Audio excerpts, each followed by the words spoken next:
આગળ વાત કરીશું પાટણની તો પાટણ જિલ્લા પોલીસ દ્વારા કાયદેસરની કાર્યવાહી કરવામાં આવી છે। અસામાજિક તત્વો સામે પોલીસની લાલ આંખ જોવા મળી છે। જિલ્લામાં 163 અસામાજિક તત્વોની યાદી તૈયાર કરવામાં આવી છે। વિવિધ સ્થળોએ પોલીસ દ્વારા કોમ્બિંગ શરૂ કરાયું છે। પાટણ એ ડિવિઝન પોલીસ વિસ્તારમાં કોમ્બિંગ હાથ ધરાયું છે।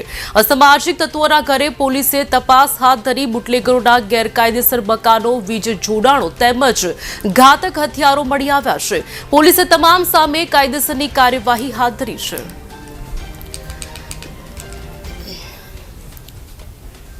પાટણ જિલ્લા પોલીસ અધિક્ષક શ્રી પીકે નાઈક સાહેબના સૂચના મુજબ સમગ્ર જિલ્લામાં અસામાજિક તત્વો જે છે કે જેની યાદી તૈયાર કરવામાં તેમના વિરુદ્ધ કોમ્બિંગની કાર્યવાહી કરવામાં આવેલ છે। અત્યારે પાટણ એ ડિવિઝનમાં હું ડીવાયએસપી, પાટણ એ ડિવિઝન પીઆઈ, એસઓજી પીઆઈ, મહિલા પોલીસ સ્ટેશનના પીઆઈ અને આશરે 100 જેટલા અમારા પોલીસ જવાનો સાથે કોમ્બિંગની કાર્યવાહી હાથ ધરવામાં આવી છે।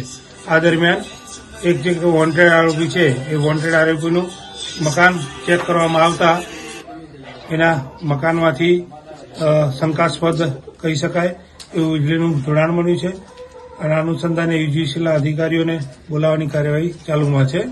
બીજા એક બુટલેગરનું ઘર ચેક કરતા એના મકાનમાંથી 4 જેટલી તલવારો કે જે ઘાતક હથિયારની વ્યાખ્યામાં આવી શકે એ મળી આવે છે। એના વિરુદ્ધ પણ જીપી એક્ટ 135 હેઠળ કાર્યવાહી કરવામાં આવશે।